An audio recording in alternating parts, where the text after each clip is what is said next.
নোয়াপাড়ায় জনপ্রিয় তৃণমূল নেতা ছিলেন বিকাশ বসু। তার মৃত্যুর পর রাজনীতির ব্যাটন হাতে নিয়েছিলেন বিকাশ পত্নী মঞ্জু বসু। এরপর কেটে গিয়েছে বেশ কয়েকটা বছর। দলের হয়ে কাজ করে বেলা শেষে সেই দলেই ব্রাত্য হয়েছিলেন নোয়াপাড়ার প্রাক্তন বিধায়ক মঞ্জু বসু। এসআইআর বিরোধী ধর্ণা মঞ্চে জায়গা হয়নি তার। মমতা বন্দ্যোপাধ্যায়ের সামনেই নামিয়ে দেওয়া হয় তাঁকে মঞ্চ থেকে।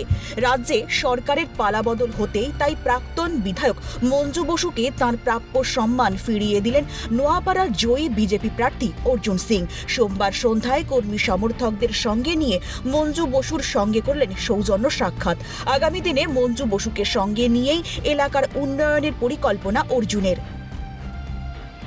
ওনাকে আমি বলবো নোয়াপাড়া যে উন্নয়ন হবে আগামী, দেখুন আমাদের সরকার হয়ে উন্নয়ন হবে, তার মধ্যে কিছু লোক তো লাগবে। তো উনি সঙ্গে থাকুন, আমাদের উনাকে সামনে রেখে একটা যৌথভাবে কিছু মানুষ যারা এই এলাকাকে উন্নয়ন করতে চায়, এলাকা ভালো করতে চান, তাদের সঙ্গে ওনাকে উপরে রেখে এই কাজটা আমরা করাবো ওনাকে দিয়ে।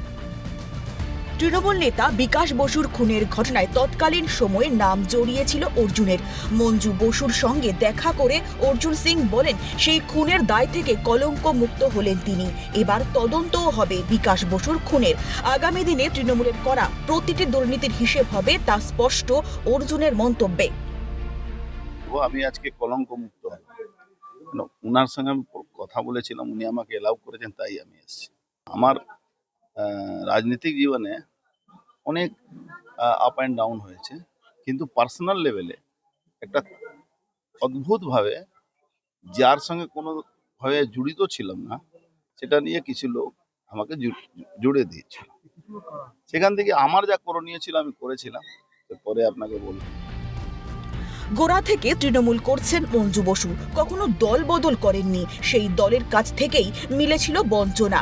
এমনকি তার জেতা কেন্দ্র নোয়াপাড়ায় তৃণাঙ্কুরকে প্রার্থী করা হয়েছিল। রাজনৈতিক তিক্ততা থেকে দূরে থাকতে তাই রাজনীতি থেকেই সন্ন্যাস নিয়েছিলেন মঞ্জু বসু।